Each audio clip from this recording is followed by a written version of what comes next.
Hi everybody, happy Tuesday and welcome to another episode of this. So how are you doing this week? Is everything going okay? Thank you so much to everybody who tuned in for that completely amazing interview with Mary SanGiovanni.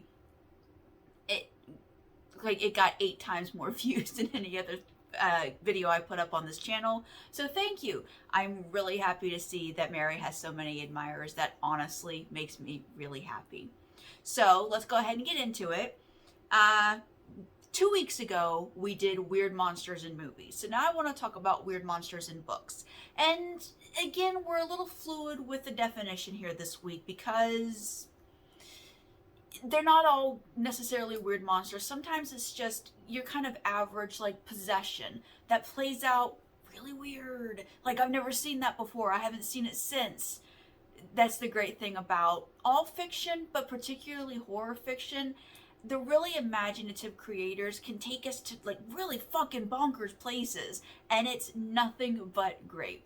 So let's go ahead and get started. So I want to start with Stephen King. I want to make sure that I add a lot of indie authors to this list, but we have to start with Stephen King. Now, for the most part, I have a hair. I'm so sorry. I'm not picking my nose. There's a cat hair attacking me. Stephen King. We have to talk about him because you want to talk about someone who consistently does weird, particularly in his shorter works. Now, if you, for some reason, avoid Stephen King, and I understand he's not everybody's favorite, but should you be someone who doesn't want to commit to a Stephen King book, and a lot of them are very long, I totally get it, you have to check out his collections. You have to check out his shorter works because that is where this man goes full on bonkers. The strangest concepts, and you find yourself, no matter how strange the concept is, you find yourself completely sucked into it. Now, I want to make a quick example of a story. It's called The Ballad of the Flexible Bullet. And if you haven't read it, seek it out. You can usually find it online pretty easily. I don't know how kosher that is. It was originally in Fantasy and Science Fiction magazine, but you have to read this story. Everything will be in the description box down below, don't worry. This isn't the main thing that I want to talk about with him, but The Ballad of the Flexible Bullet. I'm just going to give you a quick, just a few word sentence synopsis about what this is about. It's about elves that live in the typewriter. What? But this story takes you places. Like, I know Mary once told me that it gets on her nerves when people describe stories as rides, you know, when people write blurbs, but I can't help but feel that way about them sometimes because you do go places with these stories, and this one, it's not what you think it is. It doesn't take you where you think it does. Like, it's actually a very disturbing story. Very disturbing, and it's completely good. So if you can find this story, yes, read it. But the one that I want to talk about today, I kind of, I wanted to settle on one because I don't want to spend all day talking about Stephen King. I'm telling you guys, his hair, I don't want to spend all day talking about Stephen King. Even though he deserves it, we've got lesser known authors to talk about. I wanted to talk about, my first pick was Christine, because again, this is something that plays out, in the book. If you've only seen the movie, in the movie, Christine is portrayed as just bad to the bone, built bad, But in the book, she's actually possessed by a former owner named Roland de la Bay. So it's a possession story, but come on, monster car, a legitimate monster car who she kind of sucks in her new owners, and it's weird. You don't see that one a lot. I think it's really good. But I have to settle on, when it comes to Stephen King's, his true contribution to this weird list would have to be It. And you have to admit it. That one's weird. If you've read the book, if you've only watched the movies, I cannot tell you how much you're missing. Because there's so much to that book. I know I harp on this one so much, but this one should never have been made into a movie because there's no way you can get it all on screen. There's no way. And the entirety of what it is so fucking out there that it's amazing. That one's got to be, I mean, I have a soft spot in my heart for Christine. I know it's going to be backwards. This poor book is beaten the hell up. I bought this book new with babysitting money. It was the first book that I bought myself with my own money, this book right here, and I've read it several times. It's the first Stephen King book I ever read, and I definitely have a soft spot for it. It's not his best work. I wouldn't even put it in the top 10, but Monster Car, come on. So let's move on. I want to talk about last week's guest, Mary SanGiovanni. You want to talk about monsters, check out her stuff. Monsters galore. Crazy instances galore. Check her out anyway. But her contribution to this list has to be The Hollower. If you have never read The Hollower, missing out again, but these books get weird. Now it's a trilogy. So the first in the trilogy is called The Hollower. The second is called Found You. And the third is called The Triumvirate. I am not up to date. I have read The Hollower and Found You. I've not gotten to the Triumvirate yet. Sorry. But you want to talk about a crazy ass creature. You want to talk about crazy ass landscapes. You want to talk about crazy ass instances, like scenes. This, woo, doesn't get talked about enough. Doesn't get appreciated enough. This is a balls to the wall, crazy ass creature. Gotta read it. Totally recommend. Mary SanGiovanni. Now the next thing on the list, I'm putting it in because I forgot I forgot this movie 2 weeks ago when I was talking about it. I don't know why I forgot about it, but I did. The Ritual by Adam Nevill. So I've seen the movie, and yes, that is a weird freaking creature. That's a weird creature. And they did such a good job in the movie. Like, you'd never really get a really clear look at it. Like, you get a good look at it, but that's something, the way it's built and its face and what's going on there, like, that's something you need to sit and stare at, because what? Where the book is concerned, I have it. It lies unforgotten in my to be read pile. I will get to it someday. And I feel bad that I have not yet. But I did like the movie, and because I like the movie, I have to assume I will love the book. Next on this list is Catfish in the Cradle by Wile E. Young. This one kind of gets into the cosmic horror category a little bit, but the creatures and the concept is weird. Like, I've never seen that before. Fish people and depths in the bottoms of southern rivers, and, you know, just kind of like the whole muddy aspect of it. Like, I really enjoyed this book. This was, I don't know if it's the first, but it's one of his first. And as well written as it is, as well told as the story is, if that was one of his inaugural gifts to us as a writer, like, seriously, there's no end to the heights he can reach as an author. I really, really enjoyed this book. What's next? Oh, Darkness Rising by Brian Moreland. So this one is a ghost story? Kind of, but it's one of those things where things that happen do follow, you know, a horror formula, and then it doesn't. It gets real weird, like real weird. It's a totally good book. This was one of those Sam Hain titles that came out before they closed and completely shit the bed as a as a publisher. But, you know, there were a lot of really fantastic authors that were contributing to that press, and Brian Moreland was one of them. He has a lot of stuff out. Like, that's an author you should check out. But Darkness Rising in particular, weird book, really weird, but in a great way. Next on the list, another Sam Hain guy, David Bernstein. This book is called Goblins. It's pretty self-explanatory. The book is about goblins. But I must ask, how often are you reading books about goblins? Not often, I'd wager. But, oh God, this was a good book. Like, this is a really fast-paced, like, really nasty, violent story. And it's so much fun. It got such a bad cover when it was with Sam Hain. Like, I got this, the feeling behind it, but the coloring was all wrong. This is a fantastic book. David Bernstein does, like, super violent monsters really well. That's an author you should look out for, too. All right, so next I want to talk about, okay, so he's in the same kind of upper echelons as Stephen King. And again, you want to read the really weird shit, look at his short stories, and that's Clive Barker.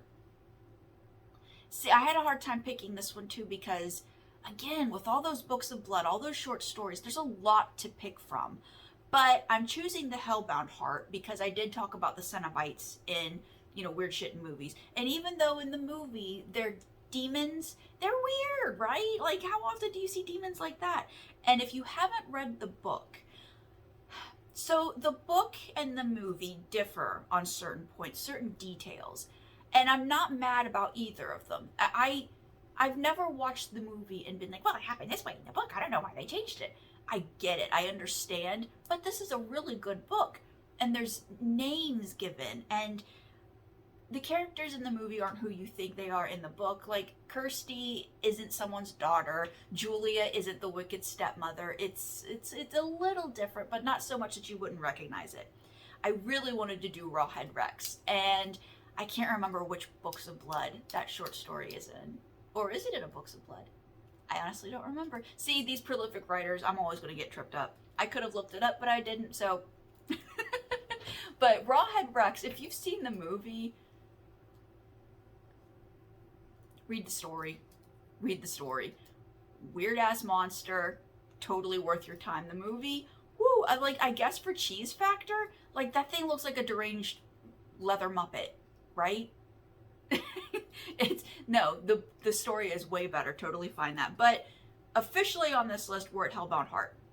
Next, I want to talk about The Resurrectionist by Wrath James White. Our monster in this story is a person with special powers. And those special powers maybe aren't that weird, but what he does with them is. No, maybe not weird isn't good enough. Fucked up, that's better. If you've never read this, it is extreme horror. There might be some things that might be too much for some people. It does get very graphic, very detailed about sexual violence and stuff like that. So beware.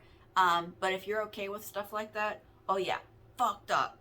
The Hematophages by Stephen Kozeniewski. So this is kind of like a sci-fi horror story. It takes place in space, sometimes, or alien planets.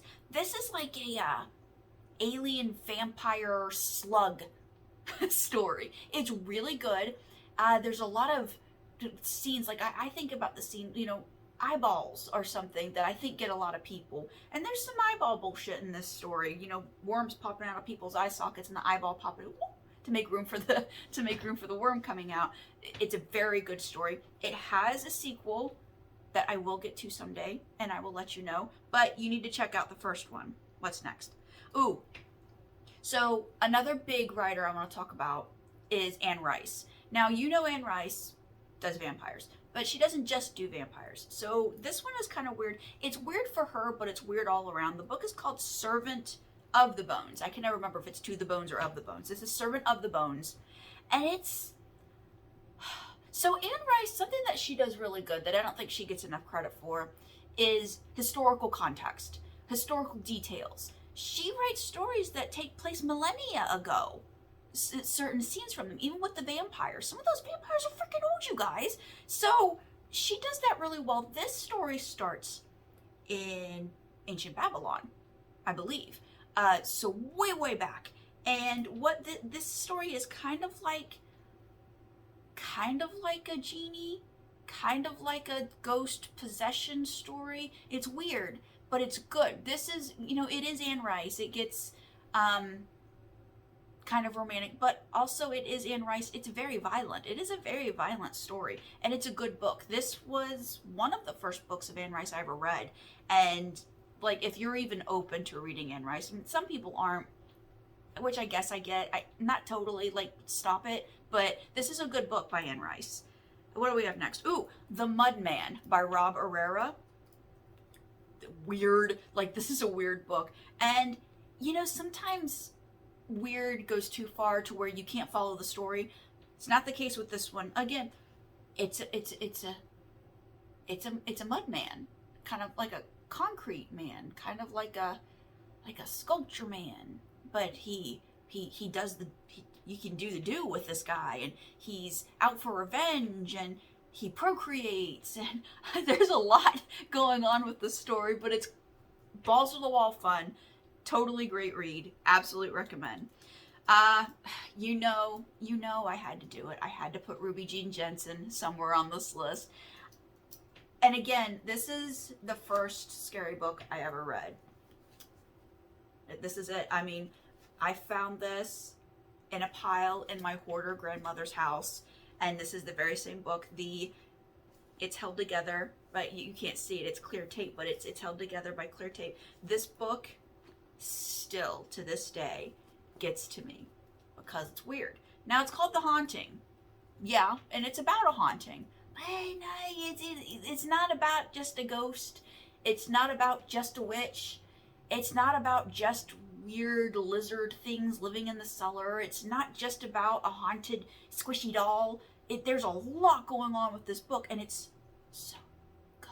So good. Please read it. Please. The Haunting by Ruby Jean Jensen. Next, so I'm going to read the full title. You will just find it as Bonesy. But if you look it up on like Amazon or something, Bonesy, a Renner and Quist adventure by Mark Rigney. This is another Sam Hain title. This book is, I mean, first of all, it's comedy horror, which I know some people don't love. They don't really, you don't want chocolate in your peanut butter. You don't want comedy in your horror. But this one is done with a light hand. It's done with a dry sense of humor. I'm not going to speculate. I'll be wrong, but this is a weird one. There is a kind of haunted relic, kind of possessed piece, kind of, but it's weird. It's a strange one, and I guess these Renner and Quist guys. This is the only one I've read. I really should look into that. Add to the TBR, but they're a funny pair. Like adventurers, smart guys who, look into the occult. So there's a lot of series like that. But this one, what Bonesy is, I've never seen that one before. So totally recommend. So, okay, I gotta talk about this one. Because when we're talking about weird creatures, you can't have that conversation without Lovecraft coming in somewhere. Just because if we're just looking at just the creatures, yeah, they get weird. And also, like, I know a lot of people don't love Lovecraft. There are a lot of people who've tried it and had to quit. It's understandable. If you've ever read Lovecraft, you should understand it's not a style that's for everybody. However, if you're in the market for weird fucking creatures, I think a good place for you to start, and it's a big book, but it's broken up into short stories, and they're not all New England monsters. You'd be surprised. There's snake monsters in this, in like the Midwest. So, the Cthulhu Mythos is what the book is called. And again, it's a big book, but it's full of short stories. You can read one short story a day. But yeah, you want to talk about weird creatures? Look there. Fantastic. I am a fan. Maybe not so much of the man and his ideals, but of the stories. So I want to end with, because it kind of ties around to something we talked about previously. We're just gonna, we're all over the place. Dark Hollow by Brian Keene. Now, again, this is a weird one. How many, books have you read about a satyr? A really, really horny satyr. It's a great story. It's a great kind of adventure where they're trying to, oh my God, I saw this thing. What do we do about it? It's making all the women horny for it. And, they're all flocking to him. And, there is a kind of a crisis going on. So because that is a mythological creature, I'm bringing this one up. It was going to make the list anyway because I really like this book. But I'm bringing it up because of the mythological creature thing. I finished Wesley Southard's Cruel Summer. And I think it's pronounced Cetus, who is the name of the monster. It might be Cadus. I'm going with Cetus. He'll don't worry, he'll correct me if I'm wrong. But that is a mythological creature. It has actually been used in TV shows before, TV shows I've never heard of. But this is a mythological creature. And I understand why there might be a little bit of confusion, especially because of the timelessness of this creature and the scope of it, the scale. I probably, if I weren't an avid listener of Cosmic Shenanigans, Mary SanGiovanni's podcast, I might have thought it was a cosmic horror too. But it isn't. It is a mythological reawakening, sort of like Dark Hollow, mythological reawakening. I love when writers have fun with stuff like that, where we have these stories that are around for almost the entirety of human storytelling. You know, we've got a lot of stuff like that. And sometimes, you know, it's something that you overlook. But when a modern writer will look at that and go, I should make that into a modern story, they always turn out to be fun, don't they? They always turn out to be just like Cruel Summer was a really fun read. If you haven't read it, do it. And Dark Hollow, really fun read. I love this myths revisited, myths made brutal, you know? And oh God, that makes me so happy to see. So that'll be it for this week. That is our weird monsters in books. Again, they'll all be listed in the description box below. I hope you check them out. Really look into some of these authors who don't get a lot of attention, but are out there doing the work and putting out really good content. So please check them out. Next week, I don't know. John Collins had said, talking about my favorite iterations of Satan in movies, I actually might do that. I think that's a great idea. I don't know how we'll do in books because, you know, there's a lot of talk about demons. There's a lot of talk about, like, the minions of Satan, the children of Satan. But it's very rare that Satan gets his own time. Doesn't it seem like that? So I'll have to think real hard about that one, books-wise. But oh boy, there's a lot to choose from with movies. So I think we'll do that one. And I hope the world is treating you well. I hope, oh God, I dropped my remote. I hope everything's going well with everybody. You know, it seems like 1 minute the world's on the mend, doing okay, and then things go to shit. So I'm sorry. I hope everything's going well with you. Thank you for being here, and thank you for putting up with this stuff. Check out the description box. Check out some of these authors, please. I'm begging you. Read more. Read indie. Support them. All right. Bye. It didn't go. Oh, God. The first time the clicker hasn't worked. Let's try again.